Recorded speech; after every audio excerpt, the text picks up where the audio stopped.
నమస్కారం. ఏసీటీ న్యూస్కు స్వాగతం. నేను సీతారాం. ఈరోజు వార్తల్లో ముఖ్యాంశాలు. ఏపీ ప్రత్యేక హోదాపై పార్లమెంటు ఉభయ సభల్లో చర్చ. కేంద్రాన్ని నిలదీసిన కాంగ్రెస్ సభ్యులు. అధికార పార్టీకి కొమ్ము కాస్తున్న స్పీకర్ కోడెల. అవిశ్వాస తీర్మానంపై చర్చలో వైకాపా సభ్యులు. అసదుద్దీన్ ఓవైసీ పార్లమెంట్ సభ్యత్వాన్ని రద్దు చేయాలి. BJYM demand.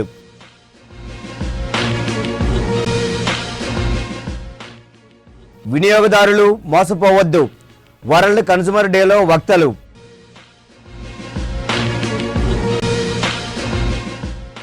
ఆర్ కార్డు బదిలీకి లంచం డిమాండ్. ఏసీబీకి చిక్కిన సబ్ ఎంప్లాయ్మెంట్ ఆఫీసర్. ఇక వార్తల్లోని వివరాలకు వెళ్దాం. ఏపీ ప్రత్యేక హోదాపై పార్లమెంట్ ఉభయ సభల్లో వాడివేడి చర్చ జరిగింది. కాంగ్రెస్ సభ్యుడు జ్యోతిరాదిత్య సింధియా ప్రత్యేక హోదాపై ఇచ్చిన నోటీసుపై లోక్సభలో చర్చ సాగింది. పార్లమెంటరీ వ్యవహారాల శాఖ మంత్రి వెంకయ్యనాయుడు, కేంద్ర ఆర్థిక శాఖ మంత్రి అరుణ్ జైట్లీలు మాట్లాడారు. విభజన సందర్భంగా కేంద్ర ప్రభుత్వం ఆంధ్రప్రదేశ్కి ఇచ్చిన ప్రతి హామీని నెరవేరుస్తుందని స్పష్టం చేశారు. 14వ ఆర్థిక సంఘం సిఫార్సుల ఆధారంగా ఏపీ రెవెన్యూ లోటు భర్తీ చేస్తామని ప్రకటించారు. ఆంధ్రప్రదేశ్ శాసనసభాపతి కోడెల శివప్రసాదరావుపై ప్రతిపక్ష పార్టీ వైకాపా ఇచ్చిన అవిశ్వాస తీర్మానంపై మంగళవారం అసెంబ్లీలో వాడివేడిగా చర్చ జరిగింది. సభలో వైకాపా సభ్యులు కోటంరెడ్డి శ్రీధర్ రెడ్డితో కలిసి 7 సభ్యులు మాట్లాడారు. అధికార పార్టీకి తొత్తుగా స్పీకర్ కోడెల శివప్రసాదరావు వ్యవహరిస్తున్నందునే అతనిపై అవిశ్వాస తీర్మానాన్ని ప్రవేశపెట్టినట్లు ప్రతిపక్ష సభ్యులు స్పష్టం చేశారు. వారి వాదనను అధికార టీడీపీ పక్ష సభ్యులు యనమల, బండారు, ప్రత్తిపాటి, అచ్చెన్నాయుడులు తీవ్రంగా తప్పుపట్టారు. లాతూర్ సభలో ఎంఐఎం అధినేత అసదుద్దీన్ ఓవైసీ చేసిన వ్యాఖ్యలు దేశవ్యాప్తంగా పెద్ద దుమారాన్ని రేపుతున్నాయి. గొంతుపై కత్తిపెట్టి బెదిరించిన భారత్ మాతాకి జై అననంటూ ఓవైసీ చేసిన వ్యాఖ్యలపై హిందుత్వవాదులంతా మండిపడుతున్నారు. విశాఖలోనూ ఓవైసీ వ్యాఖ్యలపై నిరసనలు వెల్లువెత్తాయి. భారతీయ జనతా పార్టీ, యువమోర్చా ఓవైసీ వ్యాఖ్యలను ఖండిస్తూ జీవీఎంసీ గాంధీ పార్క్ వద్ద నిరసన తెలిపింది. నగరంలో ర్యాలీ కూడా తీసింది. ఓవైసీ డౌన్ డౌన్ అంటూ పెద్ద పెట్టిన నినాదాలు కూడా చేసింది. ఈ సందర్భంగా బీజేవైఎం రాష్ట్ర కార్యదర్శి కె సురేంద్ర మోహన్ మాట్లాడుతూ ఈ దేశంలో ఉన్న ప్రతి పౌరుడు భారత్ మాతాకి జై అనాల్సిందేనని స్పష్టం చేశారు. అలా అనన పక్షంలో అల్లావుద్దీన్ ఓవైసీని పార్లమెంట్ సభ్యత్వాన్ని అనర్హునిగా చేస్తూ ప్రకటించాలని డిమాండ్ చేశారు. అలాగే అతనికున్న ఈ దేశ పౌరసత్వాన్ని రద్దు చేయాలని కూడా డిమాండ్ చేశారు. లేకుంటే హిందుత్వవాదులు అతనికి తగిన బుద్ధి చెప్పాల్సి వస్తుందని హెచ్చరించారు. ఈ దేశంలో ఉంటూ ఈ దేశానికి కొమ్ముగాయాల్సింది పోయి ఈ దేశానికి కలంకం తెచ్చే విధంగా మాట్లాడడం ఏదైతే ఉందో పార్లమెంటు సభ్యుడిగా, భారతీయుడిగా అతనికి తగినటువంటి విషయం కాదు. వాళ్ళ తాతల ముత్తాతల నుంచి కూడా హైదరాబాద్లో నివసిస్తున్నారు. హైదరాబాదు భారతదేశానికి నడిబొడ్డులో ఉంది. ఈరోజు నేను భారత్ మాతకి జై అని నేను అన్నానంటే ఆయన చెప్తున్నటువంటి డైలాగ్ ఎలా ఉందంటే ఒక తాలిబాన్ అధినేత, లేకపోతే ఒక ఐఎస్ఐ ఉగ్రవాదు, లేకపోతే ఒక ఐఎస్ఐల యొక్క లక్ష్యాలని ఇతను ఈ దేశంలో నెరవేర్చే విధంగా ఇతని యొక్క ప్రవర్తన ఏదైతే ఉందో ఈ దేశానికి చాలా హానికరమైనటువంటి విషయం. ఈ దేశంలో యొక్క ప్రజలు అతనికి ఓట్లేసి గెలిపించినటువంటి సందర్భం. అయితే భారత్ మాతాకి జై అని నేను అనను అంటే ఈ దేశంలో ఉండాల్సినటువంటి అవసరం కూడా నువ్వు కోల్పోయావు. ఈ దేశం యొక్క పౌరసత్వం కూడా నువ్వు కోల్పోయేటువంటి పరిస్థితి ఉంది. దయచేసి పార్లమెంటు సభ్యులందరికీ కూడా నేను తెలియజేస్తున్నాను సార్, ఇటువంటి వ్యక్తి పార్లమెంట్లో ఉంటే ఈ యొక్క భారతదేశం యొక్క పార్లమెంటుకే కలంకితం. దయచేసి పార్లమెంట్లో ఈ యొక్క వ్యాఖ్యల మీద చర్చ జరగాల. ఇతని యొక్క దేశ యొక్క పౌరసత్వాన్ని రద్దు చేయాలా, పార్లమెంటు సభ్యునిగా రద్దు చేయాలా. ప్రపంచ వినియోగదారుల హక్కుల దినోత్సవం సందర్భంగా కన్స్యూమర్ ప్రొటెక్షన్ కౌన్సిల్ విశాఖపట్నం శాఖ ద్వారకా నగర్లోని పౌర గ్రంథాలయంలో అవగాహన సదస్సు నిర్వహించింది. ఈ కార్యక్రమాన్ని ఉద్దేశించి Andhra medical college assistant professor Veera రాఘవులు మీడియాతో మాట్లాడారు. ఈ ఏడాది వరల్డ్ కన్స్యూమర్ రైట్స్ డే సందర్భంగా రేషనల్ యూజ్ ఆఫ్ యాంటీబయోటిక్స్ అనే నినాదంతో నిర్వహిస్తున్నట్లు చెప్పారు. ఈ నేపథ్యంలో అనారోగ్యానికి గురైన వారు యాంటీబయోటిక్స్ మందులను వైద్య నిపుణుల సలహా మేరకు కోర్సు మొత్తం వాడితేనే తగిన ఫలితం ఉంటుందన్నారు.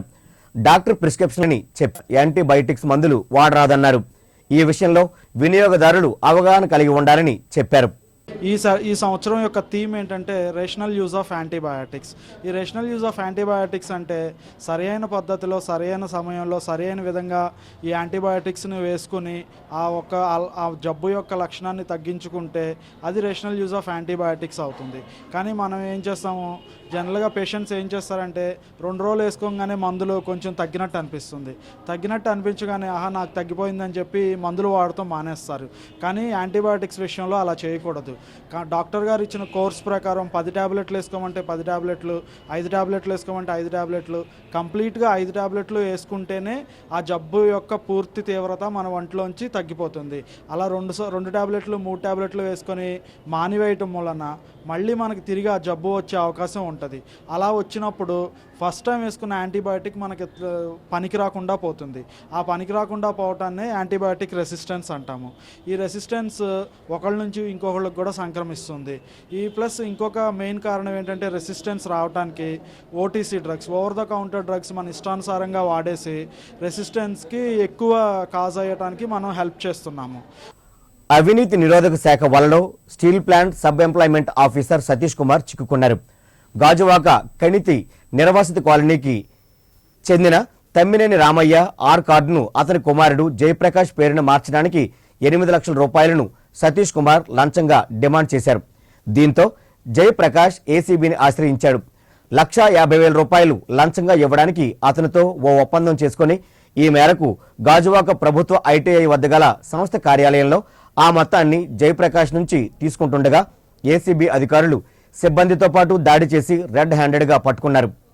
సో యాక్చువల్ కన్వర్ట్ చేద్దామంటే వాళ్ళు ఆర్ నెంబర్ మా ఫాదర్ది ఏమో కన్వర్ట్ అయింది, కానీ ఎంప్లాయ్మెంట్ నెంబర్ ఏమో వేరే వాళ్ళకి ఎవరికో అలర్ట్ అయిపోయిందని చెప్పారు. రికార్డ్స్లో నెంబర్ లేదు, వేరే వాళ్ళు ఎవరికో ఇష్యూ అయిపోయింది, యాక్చువల్ జాబ్ చేస్తున్నారని చెప్పారు. నేను మా ఫాదర్కి ఇన్వైట్ చేస్తే మా ఫాదర్ వచ్చి ఎంక్వైరీ చేస్తే ఎవరికో ఆల్రెడీ జాబ్ చేస్తున్నారని చెప్పారు.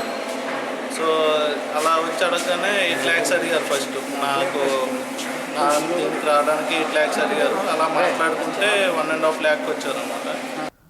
వస్తు సేవల వినియోగంలో మోసపోతే దానిపై నిలదీసి న్యాయం పొందే హక్కు ప్రతి వినియోగదారునికి ఉందని ఆచార్య కెవి రమణ అన్నారు. విశాఖ కన్జ్యూమర్ కౌన్సిల్ ఆధ్వర్యాన నగరంలోని ప్రభుత్వ మహిళా కళాశాలలో ప్రపంచ వినియోగదారుల హక్కుల దినోత్సవం జరిగింది. ఈ సందర్భంగా కెవి రమణ మాట్లాడుతూ యాంటీబయాటిక్స్ వినియోగం అనర్థాలను ప్రజలకు తెలియచేయడమే ఈ కార్యక్రమం ముఖ్య ఉద్దేశ్యమన్నారు. వస్తు సేవల వినియోగంలో మోసాలతో పాటు అక్రమాలను నిలదీసి న్యాయం పొందే హక్కు వినియోగదారులపై ఉందని ఉద్ఘాటించారు. యాంటీబయాటిక్స్ ఆఫ్ ది మెన్యూ అంటే యాంటీబయాటిక్స్ వినియోగం చాలా విచక్షణారహితంగా మనం ఇవాళ దేశంలో జరుగుతుంది కాబట్టి దానివలన చాలా సమస్యలు వస్తున్నాయి. అంచేత పేషెంట్స్లోనూ, తర్వాత ప్రజల్లోనూ, రైతుల్లోనూ, తర్వాత పౌల్ట్రీ ఫార్మర్స్లోనూ, మరి రకరకాలైనటువంటి వర్గాల్లో మనం ఈ యాంటీబయాటిక్స్ గురించి మనం కొంత అవగాహన తీసుకురావాల్సిన ఉద్దేశంతో మనం ఇవాళ చేస్తున్న కార్యక్రమం. డాక్టర్స్ కూడా చాలా జాగ్రత్తగా ప్రిస్క్రిప్షన్ చేయాలి. అలాగే పేషెంట్స్ సొంతంగా వెళ్ళి మెడికల్ షాప్కి వెళ్ళి కొనుక్కొని నాకు ఒక యాంటీబయాటిక్ ఇవ్వడానికి అడగకూడదు కదా, వాళ్ళు ఇవ్వకూడదు కదా. ఇది షెడ్యూల్ డ్రగ్స్ ఇవన్నీ. అంచేత ఏంటంటే యాంటీబయాటిక్స్ విషయంలోనూ మరి గవర్నమెంట్ ఇచ్చినటువంటి లాస్ చాలా గట్టిగా ఉన్నాయి కాబట్టి అవన్నీ కూడా అమలుపరచాలి. తర్వాత ఈ పౌల్ట్రీ ఫార్మర్స్ విషయంలోనూ, డైరీ ఫార్మర్స్ విషయంలోనూ కూడా శ్రద్ధ తీసుకోవాలి. ఆ విషయంలో అవగాహన కల్పించడానికి కన్స్యూమర్ కౌన్సిల్ ద్వారా ప్రయత్నం చేస్తున్నాం. సో నిఘా కెమెరాలు ఓ వ్యక్తి పోగొట్టుకున్న నగదును అతను సొంతమయ్యేలా చేశాయి. వివరాల్లోకి వెళితే చేతన జైన్ అనే వ్యక్తి రామ్నగర్ ట్రాన్స్పోర్ట్ వెస్టర్న్ కొరియర్ సంస్థలో ఉద్యోగం చేస్తున్నాడు. ఇతడు జ్ఞానాపురంలో అద్దెకుంటున్నాడు. విధి నిర్వహణలో భాగంగా 3,37,000 రూపాయల నగదుతో రామ్నగర్ నుంచి జ్ఞానాపురం వైపు ఆటోలో వెళుతున్నాడు. మార్గ మధ్యంలో ఓ ఫోన్ వచ్చింది. సెల్ ఫోన్లో మాట్లాడుతూ కూర్చున్న సీట్లో నగదు మర్చిపోయాడు. ఇంటికి వెళ్ళాక చూసుకున్నాడు. డబ్బు కనిపించకపోవడంతో వెంటనే పోలీసులకు ఫిర్యాదు చేశాడు. ఆటోలో ప్రయాణిస్తున్న సమాచారాన్ని పోలీసులకు తెలిపాడు. రంగంలోకి దిగిన పోలీసులు సీసీ కెమెరాల ఫుటేజ్ ఆధారంగా ఆటో డ్రైవర్ను పట్టుకొని అతని నుంచి డబ్బు స్వాధీనం చేసుకుని బాధితునికి ఇప్పించారు. ఆ వివరాలను క్రైమ్ డీసీపీ రవికుమార్ మూర్తి మీడియాకు తెలిపారు. ఇతను ఇక్కడ జ్ఞానాపురం దగ్గర దిగేటప్పుడు ఇతనికి ఒక కాల్ వస్తే మాట్లాడుతూ దిగేసాడు. అలానే అతను ఆ బ్యాగ్ మర్చిపోయాడు. తర్వాత సబ్సిక్వెంట్లీ దిస్ ఆటో డ్రైవర్ ఇతను అమౌంట్ ఆటోని యాక్చువల్లీ కంప్లైంట్ ఇచ్చాడు. మాకు ఇచ్చిన తర్వాత మేము ఆ కంప్లైంట్ ద్వారా మళ్ళీ పర్సూ చేయడం జరిగింది. ఇందులో ఎస్ఐ సిసిఎస్ వారు they could identify the auto and auto driver. అతని దగ్గర నుండి ఈ అమౌంట్ రికవర్ చేయడం జరిగింది. Member secretary of 4th state finance commission మంగళవారం మధ్యాహ్నం జిల్లా పరిషత్ సీఈఓ ఛాంబర్లో సంబంధిత అధికారులతో సమీక్ష సమావేశాన్ని నిర్వహించింది. ఈ సమావేశంలో కమిషన్ సభ్యులు professor K Maniratnam Naidu, professor Rokkam Sudarshan Rao, C Venkateswararao, joint secretary Shankar రెడ్డిలతో పాటు జిల్లా పరిషత్ సీఈఓ ఆర్ జయప్రకాష్ నారాయణ్, ఇతర అధికారులు పాల్గొన్నారు. 4th స్టేట్ ఫైనాన్స్ నిధుల వినియోగం, పనుల తీరుతెన్నులపై సంబంధిత అధికారులను కమిషన్ సభ్యులు అడిగి తెలుసుకున్నారు. పెందుర్తి గాజువాక పోలీస్ స్టేషన్ పరిధిలో ఇళ్ల చోరీలకు పాల్పడిన 2 దొంగలను నగర పోలీసులు అదుపులోకి తీసుకున్నారు. వారి నుంచి చోరీ సొత్తును స్వాధీనపరుచుకున్నారు. చోరీ సొత్తుతో పాటు వీరిని మీడియా ముందుంచారు. చోరులిద్దరూ దొంగతనానికి పాల్పడ్డ తీరును క్రైమ్ డీసీపీ రవికుమార్ మూర్తి మీడియాకు తెలిపారు. పశ్చిమ గోదావరి జిల్లా దెందులూరుకు చెందిన రాయుడు నరేష్ పాత నేరస్తుడు. ఇతడు పగలు రాత్రి ఇళ్ల దొంగతనాలు చేయడంలో సిద్ధహస్తుడు. ఏలూరు జైలులో శిక్ష కూడా అనుభవించాడు. పెందుర్తి పోలీస్ స్టేషన్ పరిధిలో గత ఏడాది 13.95 గ్రాముల బంగారు ఆభరణాలను దొంగిలించాడు. బాధితుల ఫిర్యాదు మేరకు రంగంలోనికి దిగిన పోలీసులు ఆ మొత్తాన్ని స్వాధీనం చేసుకున్నారు. గాజువాక పోలీస్ స్టేషన్ పరిధిలో ఇళ్ల దొంగతనాలకు పాల్పడిన పాడేరుకు చెందిన ఆదిప్రసాద్ను పోలీసులు అదుపులోనికి తీసుకున్నారు. దొంగిలించిన 120 గ్రాముల బంగారంలో 90 గ్రాముల బంగారాన్ని, 96 గ్రాముల వెండి ఆభరణాలను ఆయన నుంచి స్వాధీనం చేసుకున్నారు. ఇతను 2007 నుండి అఫెన్సెస్ చేస్తున్నాడు. 2007లో కూడా ఇతను Pendurthi and Ponnur in Guntur district అక్కడ కూడా అఫెన్సెస్ చేశాడు. ఇతను ఎక్కువ అఫెన్సెస్ హైదరాబాద్ అండ్ విజయవాడ చేస్తున్నాడు. తర్వాత ఈ మధ్య అతను అనకాపల్లి రావడం, అనకాపల్లి నుండి వచ్చిన తర్వాత ఈ గాజువాకలో ఈ అఫెన్స్ చేశాడు. సో ఇమీడియట్లీ స్పెషల్ టీమ్ ఒకటి ఫామ్ చేస్తున్నాము. టీమ్ అండర్ సిఏ గాజువాక వీళ్ళు ఇతన్ని అప్రహెండ్ చేయడం జరిగింది. ప్రాపర్టీ కూడా ఇతను డిస్పోజ్ చేయకముందుగానే ఇతన్ని అప్రహెండ్ చేయడం, ప్రాపర్టీ రికవర్ చేసాం. రాష్ట్ర బడ్జెట్ యువతకు కేటాయింపులు అనే అంశంపై జగదాంబ సిఐటియు కార్యాలయంలో రౌండ్ టేబుల్ సమావేశం జరిగింది. డివైఎఫ్ఐ నగర కార్యదర్శి వి కృష్ణారావు అధ్యక్షతన జరిగిన ఈ సమావేశంలో టీడీపీ ప్రభుత్వం నిరుద్యోగ యువతకు ఇచ్చిన ఎన్నికల హామీలను ఏ రకంగా గాలికి వదిలేసింది చర్చించారు. ఈ సందర్భంగా డివైఎఫ్ఐ జిల్లా కార్యదర్శి వివి శ్రీనివాసరావు మాట్లాడుతూ నిరుద్యోగ యువత ఓట్లతో అధికారంలోకి వచ్చిన బాబు ఎన్నికల హామీలను గాలికి వదిలేసి నిరుద్యోగ యువతను నిలువునా ముంచేశారని మండిపడ్డారు. రాష్ట్రంలో ఖాళీగా ఉన్న 1.42 లక్షల పోస్టులను భర్తీ చేయాలని, నిరుద్యోగులకు 2,000 రూపాయల నిరుద్యోగ భృతిని అమలు చేయాలని, మూతపడిన పరిశ్రమలను తెరిపించాలని డిమాండ్ చేశారు. మన ఉత్తరాంధ్రలో దాదాపుగా 115 పరిశ్రమలు ఈయన వచ్చిన తర్వాత మూతపడిపోయాయి. దాంట్లో వేలాది కుటుంబాలు ఈరోజు రోడ్డున పడ్డాయి. దాంతోపాటుగానే ఈరోజు హౌసింగ్ డిపార్ట్మెంట్లో కానీ, ఐకేపీ కానీ, లేదంటే ఆరోగ్య మిత్రలు కానీ, అలాగే ఆదర్శ రైతులు కానీ, ఇలాగా అనేక డిపార్ట్మెంట్లో ఉన్న వాళ్ళ ఉద్యోగాలు కూడా ఈ రాష్ట్ర ప్రభుత్వం పీకేసింది. ఈ విధంగా జాబు ఇవ్వటం కాదు, ఉన్న జాబుల్ని కూడా తీసే పరిస్థితి అనేది ఈరోజు చంద్రబాబు నాయుడు గారు వచ్చిన తర్వాత జరుగుతుంది. అందువల్లే ఈరోజు ఉపాధికి సంబంధించి కానీ, అలాగే నిరుద్యోగ సమస్యకు సంబంధించి కానీ భవిష్యత్తులో పెద్ద ఎత్తున ఆందోళన చేయాలని చెప్పేసి ఈ రాష్ట్ర బడ్జెట్ సమావేశాలు కేటాయింపులు ఆ విధంగా లేవు. కాబట్టి దాని మీద అన్ని విద్యార్థి ఉపాధ్యాయ సంఘాలు అలాగే యువజన సంఘాలతో కలుపుకొని ఉద్యమం చేస్తామని చెప్పేసి కూడా మేము ఈరోజు ఈ సందర్భంగా తెలియజేస్తున్నాం. అతను ఓ పోలీసు చెడు వ్యసనాలకు బానిసయ్యాడు. చెడు ప్రవర్తనతో ప్రేమించి పెళ్లి చేసుకున్న భార్యకు దూరమయ్యాడు. ఆమెను వేధించిన కేసులో శిక్ష కూడా అనుభవించాడు. చేస్తున్న ఉద్యోగాన్ని పోగొట్టుకున్నాడు. అయినా చెడు వ్యసనాలకు మాత్రం మానలేదు. అక్రమ సంపాదన కోసం రౌడీయిజాన్ని ఎంచుకున్నాడు.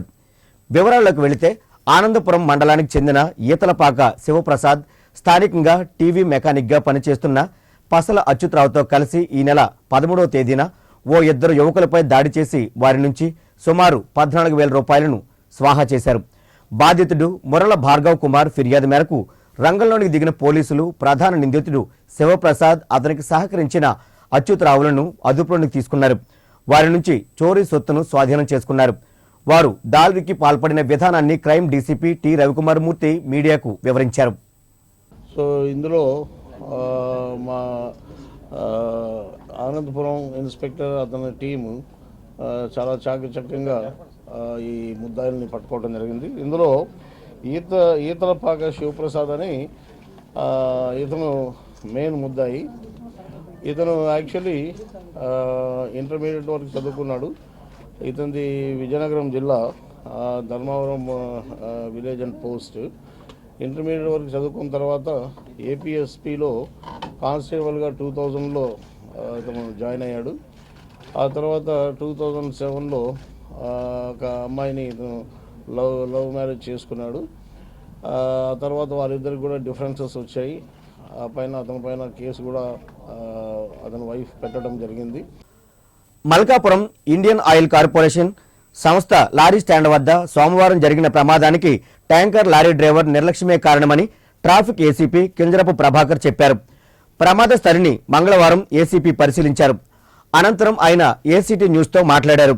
మోటార్ వెహికల్ ఇన్స్పెక్టర్ నివేదిక ఆధారంగా కేసును దర్యాప్తు చేసి బాధ్యులపై చర్యలు తీసుకుంటామని కింజరపు ప్రభాకర్ స్పష్టం చేశారు. ఇక్కడ పార్కింగ్ ప్లేస్లో నుంచి బయటికి వీళ్ళకి వెహికల్ సీరియల్గా కాల్ వస్తుంటుంది లోడింగ్ తీసుకోవడానికి. ఆ కాల్ వచ్చినప్పుడు ఇన్సైడ్ పార్కింగ్లో ఉన్న వెహికల్ బయటికి తీసుకొచ్చేటప్పుడు వ్యాక్యూమ్ సఫిషియెంట్ వ్యాక్యూమ్ లేనందువల్ల బ్రేక్స్ ప్రాపర్గా పట్టలేదని అంటున్నారు. But motor vehicle inspector check చేసి చెప్పాలా. But driver negligence is there. ఎందుకంటే డ్రైవరు పక్కన క్లీనర్ని క్యాబిన్లో ఎక్కించుకోవాలి. అదేవిధంగా బండి బయలుదేరేటప్పుడే వ్యాక్యూమ్ ప్రాపర్గా ఉందా లేదా, బ్రేక్స్ పనిచేస్తున్నాయా లేదని చెక్ చేసుకోవాలి. అవన్నీ చేసుకోకుండా స్టార్ట్ చేసి వెంటనే తీసుకొచ్చినందువల్ల ఇన్సిడెంట్ జరిగింది. మేము దర్యాప్తు చేస్తున్నాము. ఎంఈ ఇన్స్పెక్టర్ చెకింగ్ కూడా బండి చేసిన తర్వాత ఫర్దర్ ఇన్వెస్టిగేషన్ ఇందులో. గోపాలపట్నం బీఆర్టీఎస్ రోడ్లో సిపిఎం పార్టీ నాయకులు ధర్నా నిర్వహించారు.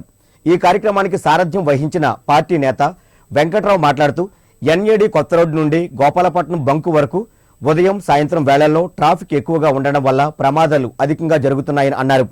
ఆర్టీసీ బస్సులకే పరిమితమైన బీఆర్టీఎస్ రోడ్డుపై స్కూల్ బస్సులు, కాలేజీ బస్సులను నడపడం వల్ల ట్రాఫిక్ సమస్య కొంత తగ్గిందని, అదేవిధంగా 4 వీలర్స్ వాహనాలను కూడా అనుమతిస్తే ట్రాఫిక్ రద్దీ మరింత తగ్గుముఖం పడుతుందని చెప్పారు. బీఆర్టీఎస్ సెంటర్ రోడ్లో 4 చక్రాల వాహనాలను కనుక అనుమతించినట్లయితే కొంచెం ప్రజలకి ఉపశమనం కలుగుతుంది. ఇప్పటికే ఒకనాడు బీఆర్టీఎస్ ప్రారంభం అయినప్పుడు బస్సులు మాత్రమే తిరగాలని అన్నారు. ఇప్పుడు స్కూల్ బస్సులకు కూడా అనుమతించారు. చాలా సంతోషం. అలాగే 4 చక్రాల వాహనాలకు కూడా అనుమతించినట్లయితే గోపాలపట్నం ఎన్ఏడి కొత్త రోడ్డు మధ్య ఉన్నటువంటి ట్రాఫిక్ రద్దీని నివారించడం సాధ్యమవుతుంది.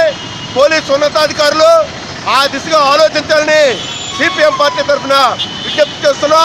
రేసపువానిపాలెంలో సర్వే నంబర్ 55/28 రేసపు రామస్వామి, అతని కుటుంబ సభ్యులు వారసుల పేరున ఉన్న 83 సెంట్ల భూమిపై కొంతమంది కబ్జాదారులు కన్నుపడి తమపై బెదిరింపులకు పాల్పడుతున్నారని బాధితులు వాపోయారు. ఈ మేరకు నగర పోలీస్ కమిషనర్కు ఫిర్యాదు చేసేందుకు కమిషనరేట్కు చేరుకున్నారు. ఈ సందర్భంగా ముందుగా బాధితులు మీడియాతో మాట్లాడారు. తమకు చెందిన భూమిని సర్వే చేసి హక్కుదారులను గుర్తించాలని 2 దశాబ్దాల కాలం నుంచి పోరాడుతున్న రెవెన్యూ శాఖ దిగువ స్థాయి సిబ్బంది ముప్పు తిప్పలు పెడుతున్నారని ఆవేదన వ్యక్తం చేశారు. వీటి వల్ల మేము ఎక్కడికి వెళ్ళాలి, ఏడు చేయాలనేది మేము చూస్తే పేద కుటుంబం మాది. ఇక్కడ మేము డబ్బులు తెచ్చుకొని చేసుకోవాలంటే మాకు డబ్బు లేదు. డబ్బు లేని కారణం వల్ల మాకు ఇన్ని ఇబ్బందులు పెడుతున్నారు. ఈ జరుగుతుంటే రెవెన్యూ డిపార్ట్మెంట్లో మాకు సహకరించారు. కానీ మాకు సర్వే చేసి సరిహద్దులు నిర్ణయిస్తారని, మాకు ప్యాన్ రక్షణ న్యాయం మాకు చేకూరుస్తారని పోలీసు వారిని కూడా మేము విన్నపించుకుంటున్నాం. మేము ఆ భూముల కోసం వెళ్తే సర్వే చేస్తాం అనడం, చేయడం మానేయడం, మళ్ళీ అక్కడి నుంచి వచ్చేయడం, ఇలాగా అన్నప్పుడు ఇలాగే చేస్తుంటారు, తిప్పుతుంటారు. ఇప్పుడు ఎక్కడో ఇస్తే బాగుంటుంది అన్న. నగరంలోని విఐపి రోడ్డు సమీపంలో ఉన్న school of wonder kids first standard చిన్నారులు తమ అద్భుతమైన మేధో సంపత్తిని ప్రదర్శించి ఔరా అనిపించారు. ప్రతి ఏటా స్కూల్ యాజమాన్యం నిర్వహిస్తున్న అకాడమిక్ కార్యక్రమంలో భాగంగా ఈ ఏడాది ఫస్ట్ స్టాండర్డ్ విద్యార్థులకు హిందీ పరీక్షను దక్షిణాది ప్రాంతాలకు ధీటుగా నిర్వహించారు. ఏ, బి, సిలుగా 3 కేటగిరీలుగా విభజించి ఒక విద్యార్థికి ఇచ్చిన ప్రశ్నపత్రాన్ని పక్క విద్యార్థికి ఇవ్వకుండా నిర్వహించిన ఈ హిందీ పరీక్షను చిన్నారులు కేవలం 10 నిమిషాల్లోనే రాసి తమ మేధస్సును చాటుకున్నారు. ఈ సందర్భంగా స్కూల్ నిర్వాహకులు మాట్లాడుతూ ఈ తరహా ఎగ్జామ్ హిందీ భాషా ప్రావీణ్యత కలిగిన దక్షిణాది ప్రాంతాల్లో కూడా నిర్వహించలేరని పేర్కొన్నారు. నర్సరీ, ఎల్కేజీ, యూకేజీ నుంచే నేర్పక్కర్లేదు. ఓన్లీ ఒకే సంవత్సరంలో హిందీ కానీ, తెలుగు కానీ, ఇంగ్లీష్ కానీ ఏదైనా నేర్పచ్చు. మెచ్యూరిటీ లెవెల్ వచ్చిన తర్వాత నేర్పినట్లయితే చాలా ఈజీగా వస్తుంది, కష్టపడకుండా నేర్చుకుంటారు అని పిల్లలకి, పేరెంట్స్కి తెలియచేయడమే దీని తాలూకా ఉద్దేశం అండి. ఇవాళ మా పిల్లలకి ABC అని 3 సెట్లు పేపర్లు హిందీలో తయారు చేసి ఇస్తున్నాం. పిల్లలందరూ కూడా ఎగ్జామినేషన్ పేరెంట్స్ సమక్షంలో రాయగలుగుతారు. పేరెంట్స్ సమక్షంలో ఈ ఎగ్జామ్ రాయడం అనేది జరుగుతుందండి. మార్చి 22 ప్రపంచ జలవనరుల దినోత్సవాన్ని పురస్కరించుకొని ఆంధ్రప్రదేశ్ పొల్యూషన్ కంట్రోల్ బోర్డ్, సమైక్య, గ్రీన్ ఎన్విరాన్మెంట్ సొసైటీ సంయుక్తంగా వారం రోజుల పాటు జల వనరుల పరిరక్షణ వారోత్సవాలను నిర్వహిస్తున్నాయి. ఈ నేపథ్యంలో మంగళవారం ఆంధ్ర యూనివర్సిటీ అకాడమిక్ స్టాఫ్ కళాశాలలో వారోత్సవాల ప్రారంభ కార్యక్రమాన్ని నిర్వహించారు. ఈ సందర్భంగా నిర్వాహకులు మాట్లాడుతూ జల వనరుల పరిరక్షణ ప్రాధాన్యతను వివరిస్తూ వారం రోజుల పాటు వివిధ అవగాహన సదస్సులు నిర్వహిస్తున్నట్లు తెలిపారు. ప్రధానంగా ప్రభుత్వ పాఠశాలలు, కళాశాలల్లో సదస్సులు నిర్వహిస్తామని చెప్పారు. పబ్లిక్ లైబ్రరీలో డ్రాయింగ్ కాంపిటీషన్ ఉంది. పొల్యూషన్ కంట్రోల్ బోర్డు వారితో సంయుక్తంగా ఈ కార్యక్రమం చేస్తున్నాం. ఈరోజు ఈ కార్యక్రమం పొల్యూషన్ కంట్రోల్ బోర్డు వారు స్టార్ట్ చేశారు ఇక్కడ ఆంధ్ర యూనివర్సిటీలో. వారితో పాటు మేము ఆర్గనైజేషన్స్గా వారితో పాటు చేస్తున్నాము. ఆదివారం నాడు డ్రాయింగ్ కాంపిటీషను, అలానే ఎస్సే రైటింగ్ కాంపిటీషన్స్ కూడా జరుగుతున్నాయి పబ్లిక్ లైబ్రరీ ద్వారకా నగర్లో. అలాగే 22వ తారీఖు YVS Murthy auditorium, Andhra university engineering college grounds దగ్గర ఉన్న ఆడిటోరియంలో ప్రపంచ జల దినోత్సవం సభ జరుగుతుంది. పొల్యూషన్ కంట్రోల్ బోర్డు వారు నిర్వహిస్తున్నారు. ఆ రోజుతో ఈ కార్యక్రమాలన్నీ అవుతాయి. అప్పటి వరకు వారం రోజుల పాటు మేము అవగాహన కార్యక్రమాలన్నీ అన్ని చోట్ల చేద్దామని విశాఖపట్నంలో ఈరోజు మొదలు పెట్టడం జరిగిందండి. భారత్ సంచార్ నిగమ్ లిమిటెడ్ BSNL సంస్థను కాపాడుకునేందుకు ఉద్యోగులు తాపత్రయపడుతున్నారు. పోటీ సంస్థలకు ధీటుగా సర్వీసులు అందించలేకపోతున్నారనే అపప్రదను మూటగట్టుకున్న BSNL ఇప్పుడు ప్రజలను ఆకర్షించే పనిలో పడింది. ఈ విషయంలో లేట్ అయినా లేటెస్ట్గా ఉండాలనే ఉద్దేశంతో సర్వీస్ విత్ ఏ స్టైల్ ప్రచారంతో వినియోగదారులను ఆకట్టుకునేందుకు సభలు, సమావేశాలు, ర్యాలీలు, కరపత్రాల పంపిణీలకు శ్రీకారం చుట్టింది. మంగళవారం సాయంత్రం డాబా గార్డెన్స్ వద్ద ఏర్పాటు చేసిన సమావేశంలో BSNL principal general manager RMM Krishna ఉద్యోగులను ఉద్దేశించి మాట్లాడారు. వినియోగదారులకు సంస్థ అందిస్తున్న సర్వీసులను విస్తృతంగా ప్రచారం చేసి వ్యాపార అభివృద్ధిలో భాగస్వాములు కావాలని పిలుపునిచ్చారు. తర్వాత ఇంటర్నెట్ కనెక్షన్స్ చాలా మంది ప్రైవేట్ ఆపరేటర్స్ ఇస్తున్న కనెక్షన్స్ అన్నీ కూడా డ్యామేజ్ అవ్వడం, రిస్టోర్ చేయలేక వెళ్ళిపోవడం జరిగింది. దానివల్ల BSNL బ్రాడ్బ్యాండ్ కనెక్షన్స్కి ప్రజాదరణ పొందింది. కానీ తర్వాత మళ్ళీ కొన్ని ప్రైవేట్ కంపెనీలు వస్తూ ఉన్నాయి. దాని ప్రలోభానికి, అంటే హై స్పీడ్ ఇస్తామని చెప్తున్న ప్రలోభానికి జనాల వాళ్ళ దగ్గరికి వెళ్ళడం, తిరిగి BSNL రావడం, సర్వీసెస్ బాగా జరుగుతూ ఉంది. కాబట్టి ఏ ప్రైవేట్ కంపెనీ వచ్చి వెళ్ళినా ఏమైనా కూడా BSNL మాత్రం పెర్మనెంట్గా మంచి సేవలు అందించడానికి కృషి చేస్తూ ఉంది. సింహాచలం కొండ దిగువనున్న చిరు వ్యాపారులు, ఆలయ అధికారుల తీరును నిరసిస్తూ 2 రోజుల పాటు ఆందోళన చేపట్టారు. ఆఖరి రోజున AEO శ్రీనివాసరావును విధుల నుంచి తొలగించాలని డిమాండ్ చేస్తూ ఎగ్జిక్యూటివ్ ఆఫీసర్ K. రామచంద్రమోహన్కు వినతిపత్రం అందజేశారు. దీనిపై EO రామచంద్రమోహన్ స్పందిస్తూ AEOపై శాఖాపరమైన దర్యాప్తు జరిపి తగిన చర్యలు తీసుకుంటామని హామీ ఇవ్వడంతో వ్యాపారులు శాంతించి ఆందోళనను విరమిస్తున్నట్లు ప్రకటించారు. దగ్గరికి వెళ్ళాం. ఆ కీచకుడైన AEO కోసం మేము ఆయనకి బ్రీఫ్గా ఎవిడెన్స్తో సహా అన్నీ కూడా ఆయన దగ్గర పెట్టాం. ఆయన తక్షణమే స్పందించి ఆయన మీద చర్య తీసుకుంటాను, మీరు కూడా మీ షాపులో మీ వ్యాపారాలు యథావిధిగా కొనసాగించుకోండి, మీకు ఏ ఇబ్బందులు వచ్చినా నా దగ్గరికి రండి అని చెప్పేసి ఆయన చెప్పడం జరిగింది. ఈ రోజు ఆయన స్పందించిపోయినట్టుగా అయితే అమ్మ నిరాహార దీక్ష కూర్చుందాం అనుకుంటున్నాం. ఆయన స్పందించి ఆయన మీద చర్య తీసుకుందాం అని అనుకున్నాం. నగరంలో నివసిస్తున్న ఆంగ్లో ఇండియన్లు సమస్యల పరిష్కారం కోసం రోడ్డెక్కారు. తమను మనుషులుగా గుర్తించాలంటూ ప్రభుత్వానికి కొవ్వొత్తుల ద్వారా తమ నిరసన తెలియజేశారు. జ్ఞానాపురంలో నిర్వహించిన ఈ ర్యాలీని ఉద్దేశించి లియో డెగోటి, పెప్సీ గాలియాలు మాట్లాడారు. నగరంలో వందల సంఖ్యలో ఆంగ్లో ఇండియన్లు నివసిస్తున్నట్లు గుర్తు చేశారు. అయినా వీరెవరికి ప్రభుత్వ పథకాల ప్రయోజనాలు అందడం లేదని వాపోయారు.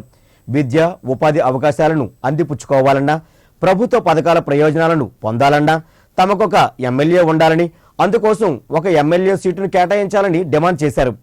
మాకు ఒక మంచి డైనమిక్ లీడర్ కావాలి. మాకు పొలిటికల్గా ఈ విషయంలో మాత్రం మేము చాలా సీరియస్గా తీసుకుంటున్నాం. We want an Anglo Indian MLA, a leader who can really do for a community. We need a proper MLA to do for a community. That is the first issue. And secondly, we have also given a nominee of Rosemary Gallio from Kakinada. And we don't know why she's not been nominated. We want a clear picture why she's not been nominated. Majority of Anglos and Vizag-లోనే ఉన్నారండి, ఫ్రాంక్గా చెప్పాలంటే. గుంటూరులో లేరండి. గుంటూరులో అతను ఉంటే గుంటూరులో Anglos లేరు. రాజమండ్రి అంతే 25 members, 30 members ఉన్నారు అంతే. కానీ వైజాగ్లోని వీఆర్ డామినేటింగ్ అండి. We are 600 Anglonians. ఓకే, 600 to 700 ఉన్నారండి ఇక్కడ. We are dominated Anglonians over here. So you can't pick, you must pick some MLA here and to represent us. Jagadamba కోడలి ఎల్లమ్మ తోటలో కొలువుదీరిన శ్రీ ఎల్లమ్మ అమ్మవారి ఆలయ వార్షిక జాతర మహోత్సవాలు ఘనంగా ప్రారంభమయ్యాయి. 2 రోజుల ఉత్సవాల్లో భాగంగా జరిగిన తొళ్లేళ్ల ఉత్సవంలో భక్తులు పెద్ద సంఖ్యలో పాల్గొన్నారు. బారులు తీరి మరీ అమ్మవారిని దర్శించుకున్నారు. ఈ సందర్భంగా ఆలయ ప్రతినిధి మాట్లాడుతూ ఎల్లమ్మ వారి మహిమ గొప్పదన్నారు. మంగళవారం సాయంత్రం కురుపా మార్కెట్ సమీపంలోని సదరం పట్టు నుండి ఎల్లమ్మ తోట కోడలిలో శ్రీ ఎల్లమ్మ అమ్మవారి దేవస్థానానికి మేళతాళాలు, బాణసంచా పేళ్లుల మధ్య అమ్మవారిని ఊరేగింపుగా తీసుకొస్తామన్నారు. మంచి నిర్ణయాలు తీసుకుంటూ భక్తులు గెలిచేస్తుంది. ఈ రోజు సదకం పట్టు అని పప్పులు దగ్గర ఉన్న అమ్మవారిని అక్కడి నుంచి ఇవాళ రాత్రికి మేళతాళాలతో ఊరేగింపుగా భక్తులందరూ కూడా ఎల్లమ్మ తోట వాసులందరూ కూడా అమ్మవారిని తీసుకొని వచ్చి ఈ అమ్మవారు కార్యక్రమాన్ని చాలా ఘనంగా నిర్వహిస్తారు. ఈ స్థానికులు ఉన్నటువంటి ఈ నాయకులు అందరూ కూడా, కమిటీ మెంబర్లు అందరూ కూడా ఈ అమ్మవారికి అందరూ కూడా విశేషం ఏంటంటే ఈ ఎల్లమ్మ జాతరకి వీళ్ళందరూ కూడా అమ్మవారు మాల వేసుకుంటూ ఈ జాతర ముగిసేంత వరకు మాలతో ఉండి ఈ రేపు అగ్నిగుండం కూడా పెట్టి అగ్నిగుండ కార్యక్రమం కూడా నిర్వహిస్తారు దేవస్థానం. అలా ఈరోజు తొలేలు ఉత్సవం కనుక ఈరోజు రేపు కూడా ఆలయ ప్రాంగణంలోనే సాంస్కృతిక కార్యక్రమాలు అన్నీ కూడా జరుగుతూ ఉంటాయి. దీనికి భక్తులు కూడా విశేషంగా రేపు ముఖ్యంగా అమ్మవారి జాతరకి విశేషమైన భక్తులు ఇక్కడికి వస్తారు, విచ్చేస్తారు, అమ్మవారిని దర్శించుకుంటారు. స్థానికులు ఉన్నటువంటి అందరూ కూడా అందరి సహకారంతో ఈ ఎల్లమ్మ అమ్మవారి ఉత్సవం ఘనంగా జరుగుతుంది. One town woodyard street Shri Adishakti Nagadevi అమ్మవారి ఆలయంలో మంగళవారం విశేష పూజలు జరిగాయి. శ్రీ కనకదుర్గ అమ్మవారి ఆలయ 20వ వార్షికోత్సవం సందర్భంగా నిర్వాహకులు అమ్మవారిని ప్రత్యేకంగా అలంకరించారు. భక్తులు ఉదయం నుంచి అమ్మవారికి పంచామృత అభిషేకాలు, స్వర్ణ పుష్పార్చన, లక్ష కుంకుమ పూజలు నిర్వహించారు. వీటితో పాటు సాయంత్రం అమ్మవారిని అశ్వరథంపై పురవీధుల్లో ఊరేగించారు. హరే రామ సత్సంగ్, ఇతర ఆధ్యాత్మిక సంస్థల భక్తులు పెద్ద సంఖ్యలో పాల్గొన్నారు. మహా ఊరేగింపు పొడవునా నిర్వహించిన వివిధ సాంస్కృతిక కార్యక్రమాలు ఎంతగానో ఆకట్టుకున్నాయి. ఏసీటీ న్యూస్ ముగించే ముందు ముఖ్యాంశాలు మరోసారి. ఏపీ ప్రత్యేక హోదాపై పార్లమెంటు ఉభయ సభల్లో చర్చ, కేంద్రాన్ని నిలదీసిన కాంగ్రెస్ సభ్యులు. అధికార పార్టీకి కొమ్ము కాస్తున్న స్పీకర్ కోడెల, అవిశ్వాస తీర్మానంపై చర్చలో వైకాపా సభ్యులు. అసదుద్దీన్ ఓవైసీ పార్లమెంట్ సభ్యత్వాన్ని రద్దు చేయాలి, బీజేవైఎం డిమాండ్.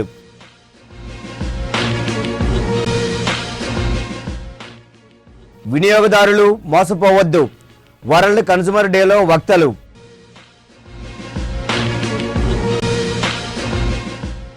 ఆర్ కార్డు బదిలీకి లంచం డిమాండ్, ఏసీబీకి చిక్కిన సబ్ ఎంప్లాయ్మెంట్ ఆఫీసర్. ఈ వార్తలు ఇంతటితో సమాప్తం.